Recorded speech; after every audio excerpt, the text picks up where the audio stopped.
하나님 감사합니다.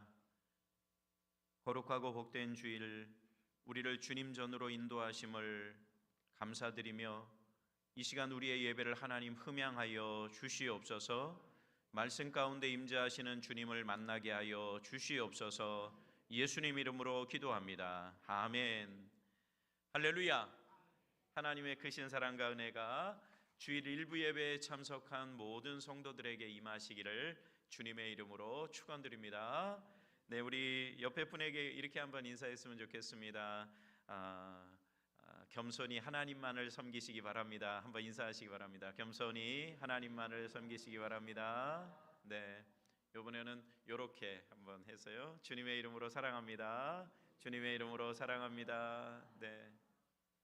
하나님께서 우리 안산 비전교회를 많이 사랑하십니다. 그래서 우리 성도들이 그 은혜 속에 날마다 살아간다면 하나님이 주시는 은혜를 매일같이 공급받으며 살아가게 될 줄 믿습니다. 우리 말씀의 제목 다 같이 한번 보겠습니다. 시작. 약한 그때의 강함이라. 아멘. 네. 성경을 보면은요, 그 역설적인 표현들이 많이 나옵니다. 우리는 그러잖아요.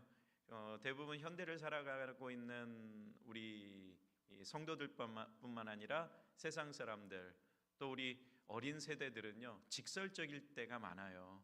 표현이 그냥 결론만 얘기해 이렇게 얘기할 때가 참 많아요. 그렇죠? 그런데 대부분 우리 연세 드신 어른들이나 또 이런 분들을 보면 시적인 분들도 많이 있고요. 또 대화를 하면 참 그 스토리를 참 재밌게 이야기하시는 분들도 참 많아요. 그런데 시간이 점점 가면 갈수록 어떻게 바뀌느냐면 결론만 얘기하라고 그러니까 대화를 해도 좀 어떻게 하냐면 좀 딱딱해질 수밖에 없고 그런 시대에 우리가 살고 있습니다.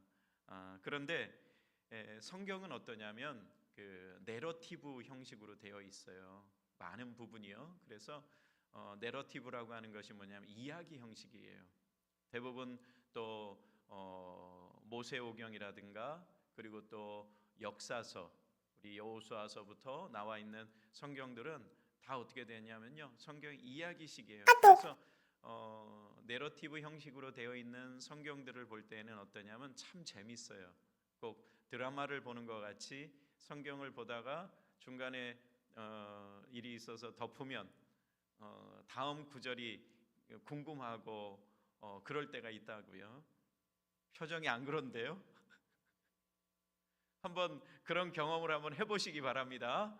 네, 드라마는 그냥 한번 중간에 딱 보면은 그 다음이 어떻게 될까 궁금해가지고 그 시간에 맞춰서 딱 보면서 그 성경도 마찬가지예요. 성경도 이야기 형식으로 되어 있는 그 성경들은 다음이 어떻게 될까, 다윗이 어떻게 됐을까, 사무엘이 어떻게 됐을까, 이런 궁금증이 생기게 되어진다는 사실입니다. 그래서 성경은 이렇게 이야기 형식으로 되어 있는 부분들을 보면은 또 다른 어떤 부분에서는 또 제가 좀 전에 말씀을 드린 것처럼 좀 역설적인 표현들이 많이 있어요. 오늘 본문이 바로 그런 표현입니다. 어떻게 약한데 강하다고 그렇게 말을 할 수 있을까?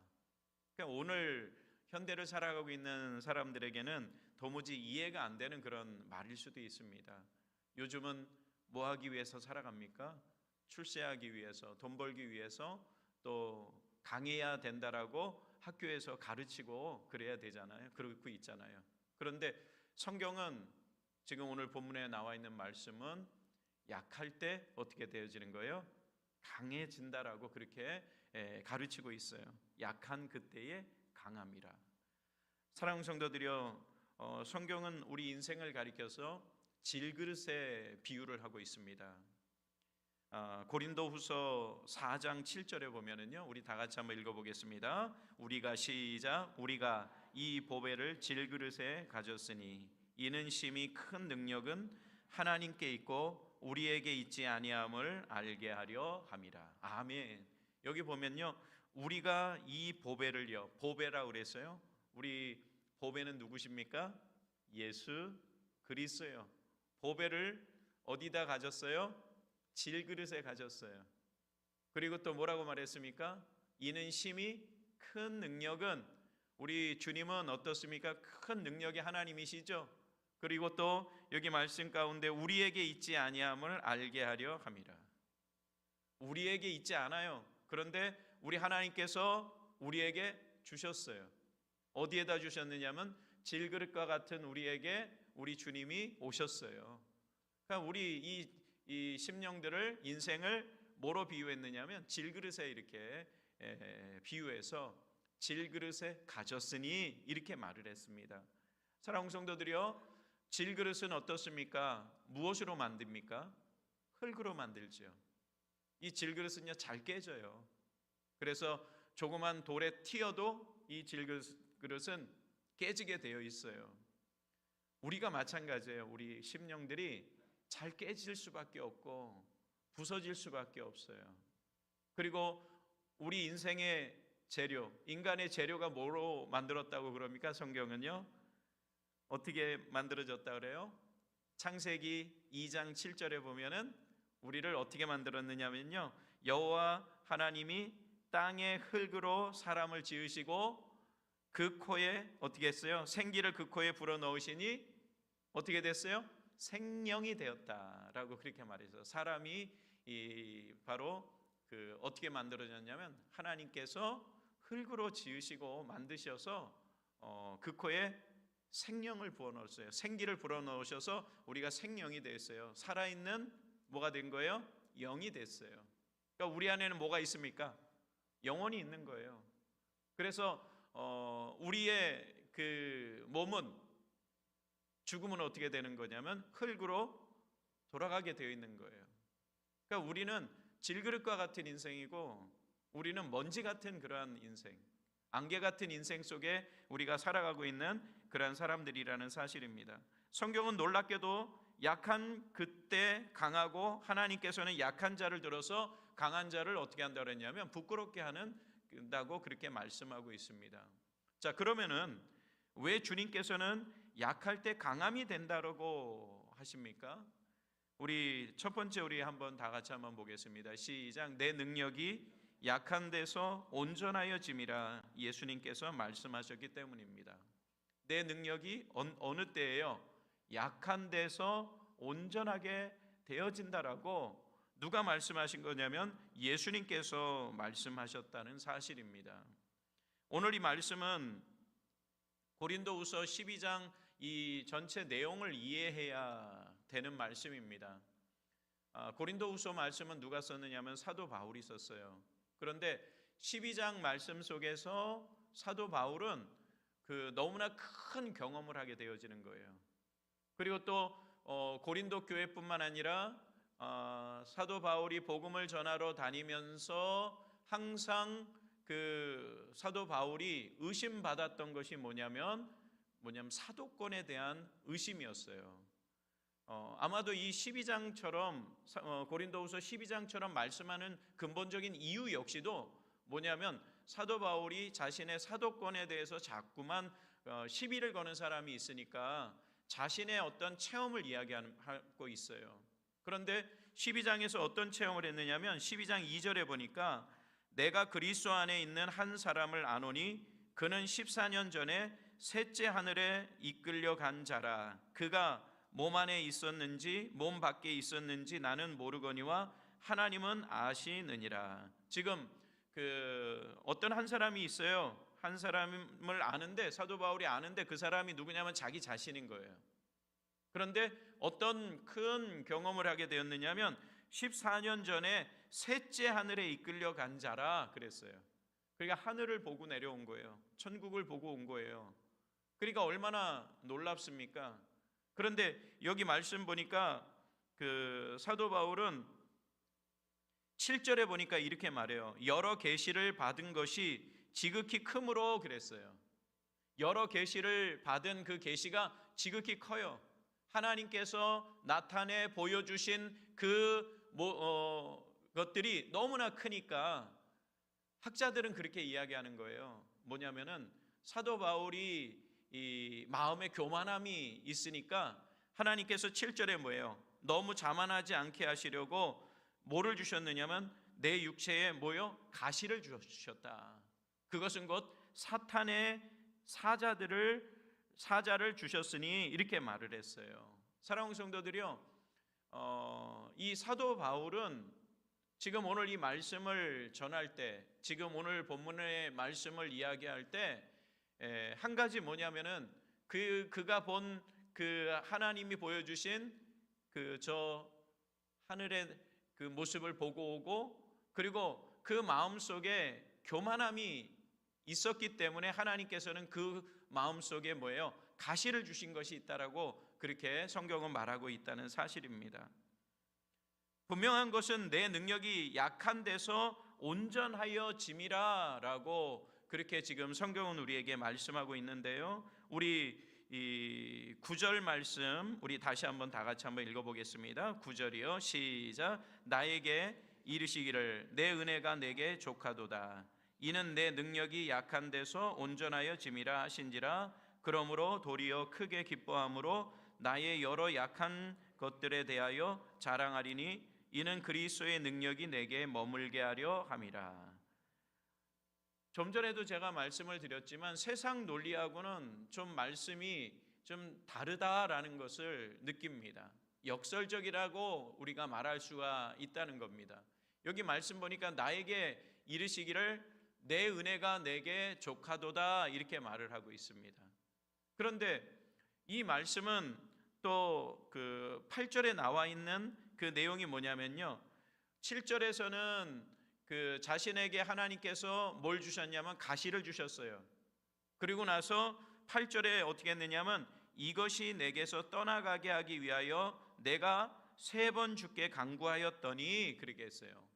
3번을 하나님 앞에 기도했습니다. 내게 있는 가시를 제거하여 주시옵소서라고 하나님 앞에 기도하였는데, 지금 오늘 우리가 읽은 9절 말씀은 주님께서 하시는 말씀, 내 은혜가 내게 족하도다 하는 것은 판결문과 같은 거예요. 하나님 내게 이렇게 해주십시오 라고 얘기했지만 하나님께서는 어떻게 판결을 내려주셨느냐면 내 은혜가 내게 뭐하다고요? 족하다고요. 사랑하는 성도들이요, 그러면서 이렇게 말씀하시는 거예요. 이는 내 능력이 약한 데서 온전하여 짐이라. 지금 사도 바울에게 이렇게 말씀하시는 것은, 그럼 보세요, 온전하여 진다라고 하는 이 의미가 뭘까요? 약한 데서 온전하여 진다라고 하는 이 의미가요, 온전하여 진다라고 하는 말은 완성하게 되다라는 거예요. 그리고 완전하게 되다라고 하는 말이에요. 그런데 이 말이 무슨 시제가 어떻게 되느냐면요, 수동태, 그리고 용법이 수동태예요. 그런데 완전하여 진다라고 하는, 약한 데서 완전하게 된다라고 하는 이 말이 뭐냐면 되어진다는 거예요. 주님에 의해서 되어진다는 거죠. 그러니까 그 약한 데서 완전하게 되어진다. 그러면 이 말 속에는 누가 간섭해야 완전하게 되어지겠습니까? 내 힘으로는 완전하게 되어지지 못하지만 하나님께서 완전하게 되어지게 만들어 주신다는 사실이에요. 그러니까 우리 성도들이여 보세요. 약한 데서 어떻게 강하게 될 수가 있어요? 누가 간섭하시면은요, 하나님께서, 우리 예수님께서 우리에게 은혜를 베풀어 주시면 우리가 어떻게 되어진다고요? 온전하게 되어지는 것이고 완전하게 되어지고 뿐만 아니라 완성되어지는 것이라는 사실입니다. 이 말 속에는요, 우리가 어떤 노력도 하지 않아도 하나님께서 완성시켜 주시는 것이 아니라 우리에게 맡겨주신 그러한 일들을 감당할 때, 우리의 연약함을 드러낼 때 하나님께서 어떻게 하시냐면 만들어 가신다는 사실이에요. 믿으십니까? 온전하게 해 주신다는 사실이에요. 우리 안에 주님이 계셔야 돼요. 약한 자를 들어서 강한 자를 부끄럽게 한다는 것은, 그리고 약한 그때의 강함이 되어진다는 것은 하나님께서 우리 심령 가운데 임하여서 하나님이 역사하여 주시고 뿐만 아니라 하나님이 그렇게 해 주실 때 우리가 강력한 힘을 발휘하게 되어진다는 사실입니다. 하나님이 함께한 사람들이 있어요.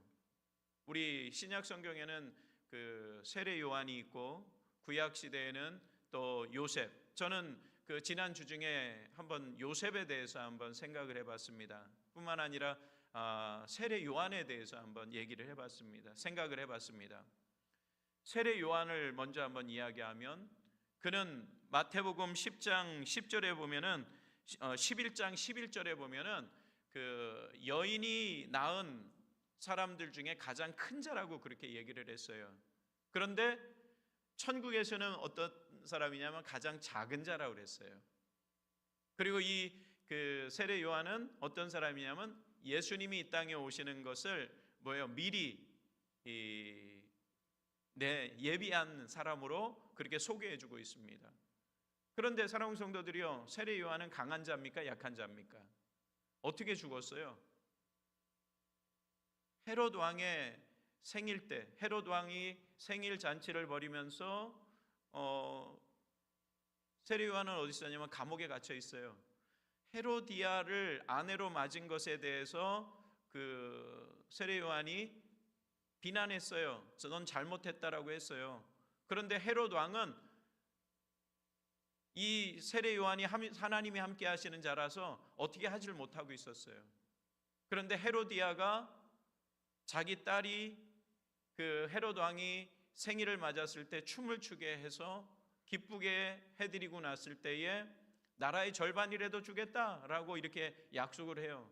그런데 이 헤로디아의 딸이 뭐를 요구하냐면 세례 요한의 뭐를 달라고요? 목을 달라고 그래요. 이렇게 세례 요한은 아무 힘이 없이 목베임을 당해서 죽임을 당해요. 어쩌면 약한 자죠. 헤롯 앞에서 보면은 헤롯에 의해서 헤로디아에 의해서 악한 사람들에 의해서 목베임을 당해서 죽임을 당하게 되어진다는 사실이에요. 우리가 봤을 때 세상 사람들이 봤을 때 이보다 약한 사람이 어디 있습니까? 그런데 하나님께서 바라보실 때 세례 요한이 약한 자입니까? 그는 회개하라 천국이 가까웠다라고 담대하게 외치면서 예수 그리스도가 이 땅에 오시는 것을 예비했던 그 사람입니다. 또 우리 구약 시대에 많은 신앙의 인물들이 있지만 우리 요셉이라고 하는 사람을 한번 보세요. 요셉은 약한 사람이었습니다. 강자가 아니었습니다. 그러나 그는 하나님이 함께 하심으로 말미암아 그가 형통한 자가 되었습니다. 우리 성경 말씀 한번 볼까요? 창세기 39장 1절 말씀 보시기 바랍니다. 앞에 있죠? 같이 봅니다. 시작. 요셉이 이끌려 애굽에 내려가매 바로의 신하 친위 대장 애굽 사람 보디발이 그를 그리로 데려간 이스마엘 사람의 손에서 요셉을 사니라. 잠깐 있어 보세요. 지금 요셉은 이 39장 1절에서 어떤 상황이 됐느냐면 형들에 의해서 팔려서 지금 누가 요셉을 샀어요? 보디발이라고 하는 사람, 애굽 사람 친위 대장 보디발이 요셉을 샀어요. 자, 누가 강자입니까? 요셉이 강자입니까? 보디발이 강자입니까? 보디발이 강자이죠. 사랑하는 성도들이요, 그런데 보디발이 어떻게 하느냐면 이 요셉에게 모든 사물을 다 맡깁니다. 우리 2절 보시기 바랍니다. 시작. 여호와께서 요셉과 함께 하심으로 그가 형통한 자가 되어 그의 주인 애굽 사람의 집에 있으니 그랬죠. 여기 2절에 보니까 여호와께서 요셉과 함께 하심으로 어떤 자가 되었어요? 그가 형통한 자가 되었어요. 누가 함께 하시기 때문에요? 하나님께서, 여호와께서 함께 하심으로 요셉은 형통한 자가 되었습니다. 그런데 지금 사랑하는 성도들이요, 요셉은 강자입니까? 약자입니까?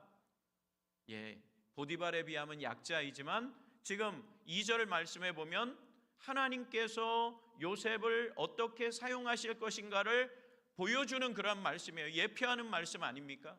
그렇죠? 여호와께서 함께 하시기 때문에 어떤 자가 됐어요? 형통한 자가 되어 그가 어디에 있어요? 애굽 사람 보디발의 집에 있어요. 지금 그런데 있죠, 잘 풀려나갈 것 같던 이 요셉의 삶이 지금 또 막히는 일이 생겨요. 보디발의 아내가 유혹합니다.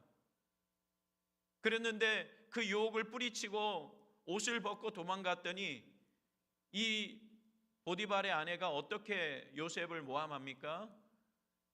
자기를 겁탈하려고 하는 것을 소리를 쳤더니 이 옷을 놓고 도망갔다라고 해서 이 보디발에 의해서 이 요셉은 정치범들이 수용되는 정치범 수용소 감옥에 갇히게 되어지는 거예요. 그런데 사랑하는 성도들이요, 하나님께서 또 어떻게 하시느냐면요, 창세기 39장 21절 말씀 우리 같이 한번 보시겠습니다. 21절 20절부터 말씀 보시겠습니다. 20절 21절 22절 시작. 이에 요셉의 주인이 그를 잡아 옥에 가두니 그 옥은 왕의 죄수를 가두는 곳이었더라. 요셉이 옥에 갇혔으나 21절 시작. 여호와께서 요셉과 함께 하시고 그에게 인자를 더하사 간수장에게 은혜를 받게 하심에. 됐습니다. 여기 22절에서 21절에서도 어떻게 말씀하고 있습니까? 여호와께서 어떻게 하고 계세요? 요셉과 함께 하시고 그에게 인자를 어떻게 했어요? 인자를 더하사 그랬죠. 간수장에게 은혜를 받게 했어요. 그리고서 22절을 봅니다. 시작. 간수장이 옥중의 죄수를 다 요셉의 손에 맡김으로 그 재반 사물을 요셉이 처리하고. 23절 한번 보시기 바랍니다. 시작. 간수장은 그의 손에 맡긴 것을 무엇이든지 살펴보지 아니하였으니 이는 여호와께서 요셉과 함께 하심이라. 여호와께서 그를 범사에 형통하게 하셨더라. 사랑하는 성도들이요, 창세기 39장에 보면은 여호와께서 요셉에게 함께 하심으로써 형통한 자가 되었습니다. 그리고 나서 그는 여러 가지 사방이 막히는 그러한 일들이 벌어지고 있지만, 그러나 하나님께서 그와 여전히 어떻게 하고 계세요? 함께 하시니까 그 감옥에 들어가서도 누구에게 은혜를 받느냐면 간수장에게 은혜를 받고, 그리고 그 모든 그 안에 있는 사물을 맡아서 일하는 자가 되었어요. 지금 현재로 보면은 이 요셉은 어떻습니까? 약자입니까? 강자입니까? 우리의 눈으로 봤을 때는요, 약자예요. 그런데 여호와 하나님께서 요셉과 함께 하시기 때문에 지금 어떠냐면 약한 자가 아니에요. 약한 자가 아니고 하나님이 함께 하시기 때문에 모든 범사에 하나님이 형통하게 하셨어요. 세상 사람들이 생각할 때는 우리 예수 믿는 우리가 약한 자, 그러나 사랑하는 성도들이요, 우리는 약한 자가 아닌 줄 믿습니다. 왜 그렇습니까? 하나님이 나와 함께 하시기 때문에. 하나님께서 함께 하심으로 우리의 모든 일들 속에 우리는 그 일을 감당할 수 있는 지혜와 능력을 공급받으며 살아가게 되어진다는 사실이에요. 그러니까 우리는 간구하시기를 바랍니다. 형통한 자가 되게 하여 주시옵소서. 그러기 위해서 누가 함께 하셔야 됩니까? 여호와께서 우리와 함께 하시는 역사가 있어야 된다는 사실이에요. 그래서 고린도전서 1장 27절에 보면 이렇게 말합니다.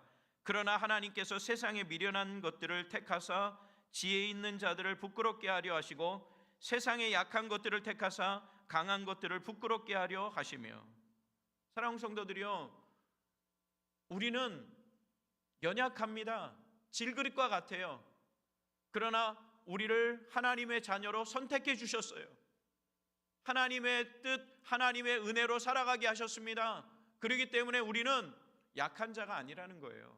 누가 계시니까요? 우리 하나님이 계시고 우리 안에 예수 그리스도가 계시기 때문에 우리는 강한 자로 살아갈 수 있게 되어진다는 사실입니다. 얼마나 사도 바울은 가진 게 많지 않았습니까? 우리 요즘 말하면 사도 바울은 금수저예요. 금수저 중에서 금수저입니다. 왜 그렇습니까? 태어날 때부터 로마 시민권을 가지고 있었어요. 길리기아 다소라고 하는 곳에서 초대교회 학자들은 그 성경학자들은 말합니다. 이 사도 바울은 굉장히 어떻게 태어났냐면 부유한 가정에서 태어나서 태어나면서부터 시민권을 가지고 로마 시민권을 가지고 그리고 그는 자라면서 그 최고 그 당시에 철학자이면서 율법학자였던 가말리엘이라고 하는 사람에게 들어가서 공부하고 그런 장래가 촉망되는 금수저 중에 금수저였습니다. 그런데 그는 주님을 만난 뒤에 어떻게 됐습니까? 주님을 만나고 나니까 그의 삶 자체가 인생이 바뀌고 말았어요. 바뀌어졌어요. 그러면서 그는 복음 전하는 일에 목숨을 걸고 희생하며 그는 어쩌면은 세상 사람들이 볼 때는 강한 사람이었지만 그 강한 것을 다 버리고 약한 편에 서게 되는 그런 사람이었습니다. 그런데 사랑하는 성도들이요, 우리의 인생에서 우리의 삶을 이 사도 바울과 이렇게 비추어서 본다면 물론 우리 성도들 가운데에서도 금수저도 있고 그렇겠지만 하나님께서는 그것을 중요하게 생각하는 것이 아니라 우리 심령 가운데 예수 그리스도가 계시다면 그것으로 우리를 강한 그런 능력을 가지고 살아갈 수 있도록 만들어 주신다는 사실입니다. 우리 모든 성도들이 주님이 우리 심령 가운데 있으시기 바랍니다. 주님이 계셔야 강하게 살 수 있습니다. 한번 따라서 해보세요. 주님이 우리 안에 계시면 어떻게 살 수 있다고요? 강하게 살 수 있습니다. 능력으로 주님의 은혜로 살 수 있습니다. 김현수 사모님이란 분이 계세요. 김현수 사모님. 이분이 누구냐면 최일도 목사님의 아내입니다. 김현수 사모님. 아마 아시는 분들은 아실 거예요. 이 책을 보신 분들은요. 이 김현수 사모님의 이력이 독특합니다. 누구였느냐면 수녀였어요. 수녀였는데 이 최일도 목사님이 있죠. 그 구애합니다. 사랑합니다. 결혼해 주십시오 했더니 얼마나 간절히 구애를 했는지 이 김현수 수녀님이 이 최일도 목사님하고 결혼을 했어요. 수녀는 어떤 분이세요? 누구와 결혼한다고? 예수님과 결혼해서 결혼을 합니까? 안 합니까? 결혼을 안 하죠. 그런데 이 최일도 목사님이 멋진 분이신가 봐요. 네. 그러니까 구애를 했더니 결혼을 했어요. 이 최일도 목사님은 개신교 목사님이잖아요. 장로교 신학대학을 졸업하고서 우리가 잘 알듯이 청량리 사창가에서 밥을 퍼주는 밥퍼 목사님으로 알려진 그런 목사님입니다. 그런데 이 목사님이 밥 짓는 시인 퍼주는 사랑이라고 하는 책을 냈어요. 그래서 이 최일도 목사님은 개신교 목사님이시면서 시인이면서 이력이 화려합니다. 그런데 이 밥 짓는 시인 퍼주는 사랑 이 책의 후속편과 같은 그러한 책을 이연수 사모님이 쓰셨어요. 어떤 제목으로 썼느냐면 사랑이 있어도 때로는 눈물겹다라고 하는 책 속에 어떤 내용을 담았느냐면요, 동화를 하나 이렇게 담았는데 하늘을 담은 항아리라고 하는 제목의 글을 그 책에 넣었습니다. 이 내용이 어떤 거냐면요, 항아리들이 장독대에 다 이렇게 있어요.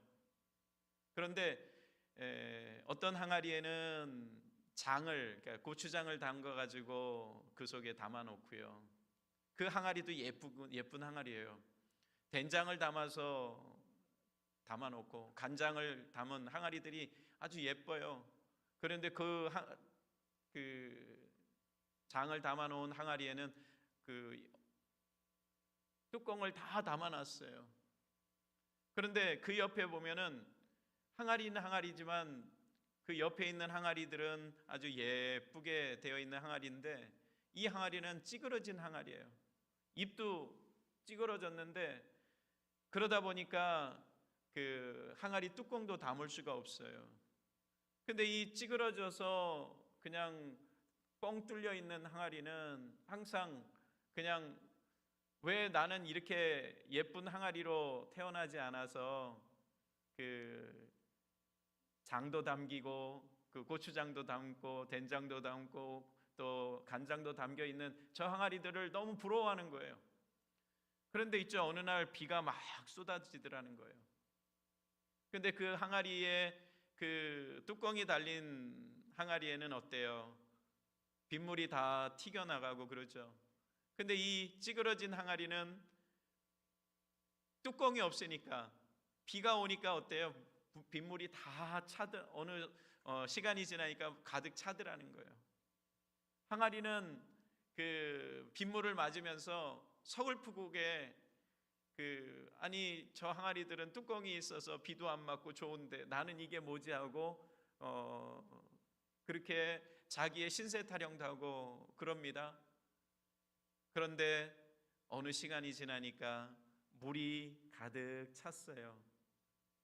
그리고 나서 비가 오고 나서 해가 쫙 지니까, 해가 뜨니까 파란 구름들이 막 이렇게 지나가는 거예요.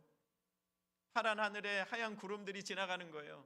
그런데 이 찌그러진 항아리 속으로 뭐가 담기게 되느냐면 그 구름이 담기고 하늘이 비추어서 담겨지더라는 거예요. 그 모습을 이 찌그러진 항아리가 보면서 와, 너무 아름답다, 내가 저 하늘을 담았어 라고 소리치게 되었다는 거예요. 사랑하는 성도들이요, 이 글에서는 뭐를 이야기하느냐면 연약하죠. 약하고 어쩌면은 조금 부족하죠. 그런데 그 항아리 속에 뭐가 담겼어요? 하늘이 담겼어요. 이 글을 보면서 사랑하는 성도들이요, 약한 듯 하지만 하나님께서 사용하시면 강하게 쓰임받을 수 있는 그런 능력이 그 속에 담겨진다는 사실입니다. 우리는 날마다 주님을 바라보며 믿음 속에 우리가 서서 약한 자, 내 심령이 비록 내 삶이 약해 보이지만 우리 하나님 나를 사용하여 주시옵소서. 요셉에게 하나님께서 함께 하시기 때문에, 함께 하셨기 때문에 형통한 자가 되었던 것처럼 내 심령 가운데에도 하나님께서 역사하여 주시옵소서. 우리 이렇게 살아가는 우리 성도들이 되어지시기를 주님의 이름으로 축원드립니다.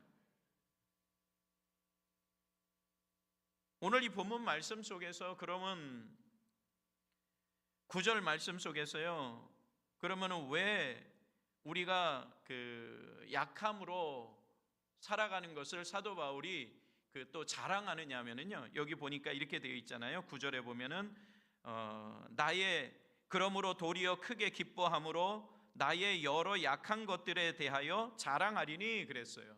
사도 바울은 지금 자기의 약함을 자랑하고 있어요. 그럼 왜 약함을 자랑한다라고 말했느냐면 이는 그리스도의 능력이 내게 머물게 하려 함이라. 할렐루야. 왜 자랑하느냐 하면, 약함을 자랑하느냐 하면요, 그리스도의 능력이 자신에게 머물러 있게 하기를 위해서, 머물게 하기 위해서 자랑한다라고 그렇게 말을 해요. 사랑하는 성도들이요, 내 약함을 자랑할 수 있습니까? 내 약함을 자랑하지 않으려고 우리를 꽁꽁꽁꽁 내 모습을 숨겨놓는 것이 오늘날 살아가고 있는 사람들의 모습이에요. 그런데 사도 바울은 약한 것을 뭐예요? 자랑한다라고 말해요. 왜 그러느냐면 자기의 약함을 이렇게 자랑할 때 우리 그리스도의 능력이 내게 머물게 되어진다라는 거예요. 머물다라고 하는 이 말은 어떤 말이냐면은요, 장막, 여기 말씀 밑에 보면은 장막으로 덮게, 이렇게 장막으로 덮게라고 되어 있는데 이 말은 무슨 말이냐면은 휘장으로 이렇게 덮어주는 거예요. 그래서 하나님의 능력으로 우리를 덮어준다라고 생각해 보세요. 그러니까 이 말은 다시 말하면 왜 우리가 약함을 자랑하느냐면 우리는 자랑할 거리가 많으면 어떻게 되면 겸손하지 못하다는 거예요. 겸손함으로 하나님께 나아가고 겸손함으로 하나님 앞에 쓰임받기 위해서 힘쓸 때에 하나님께서는 우리에게 그 은혜를 베풀어 주신다는 사실입니다.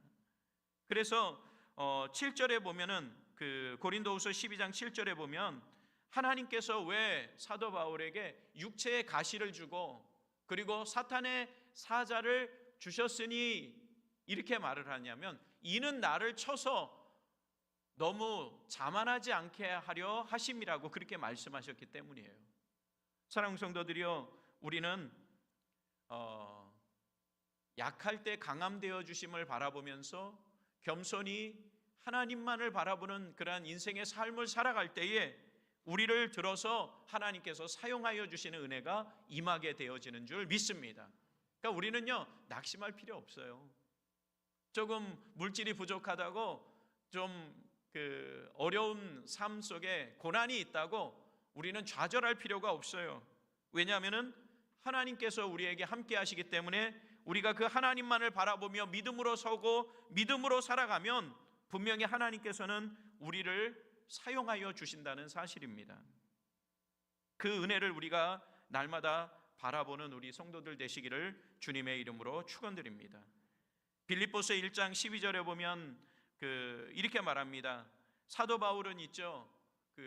어떠한 삶을 살았느냐 하면 형제들아 내가 당한 일이 도리어 복음의 진보에 복음 전파에 진전이 된 줄을 너희가 알기를 원하노라. 이러므로 나의 매임이 그리스도 안에서 모든 시위대 안과 그 밖에 모든 사람에게 나타났으니 형제 중 다수가 나의 매임으로 말미암아 주 안에서 신뢰함으로 겁없이 하나님의 말씀을 더욱 담대히 전하게 되었느니라. 지금 이 말씀 보면 사도 바울은 어디에 갇혀 있습니까? 감옥에 갇혀 있어요. 그러면 사도 바울이 강합니까? 약합니까? 약한 자죠. 그런데 복음을 어떻게 하느냐면 복음 전파에 진전이 된 줄을 너희가 알기를 원한다 이렇게 말하고 있어요. 도대체 감옥에 갇혀 있는데 어떻게 복음 전파에 진전이 될 수가 있습니까? 감옥에 갇혀 있으면 아무것도 못 하잖아요. 그런데 사도 바울은 나의 매임이 그리스도 안에서 모든 시대 안과 그 말씀 속에 보면은요, 시대 안과 매임이 그 밖에 모든 사람에게 나타났다 이렇게 말을 하고 있어요. 그것은 시위대 안에서도 복음을 전하였고 그리고 그 복음의 진보가 전파되어지니까 바깥에 있는 사람들까지도 복음을 전하는 복음 전도자로서의 삶을 살게 되었다는 사실이에요. 다시 말하면 약한 자를 들어서 하나님께서는 강한 자들을 부끄럽게 하심으로써 하나님께서 하나님의 일을 감당하신다는 사실입니다. 우리 교회는 연약할지 모릅니다. 세상이 바라볼 때에는 교회를 세운 지 5년밖에 안 된 연약한 교회일 수도 있습니다. 그러나 하나님께서는 우리 교회를 사용하시기를 원하신다는 사실입니다. 우리 모든 성도들이 오늘 이 말씀을 기억하시면서 약할 때 그때에 하나님께서 강하게 사용하여 주신다는 것을 우리는 기억하면서 우리는 날마다 주님을 바라보는 우리 성도들이 되어지시기를 주님의 이름으로 축원드립니다.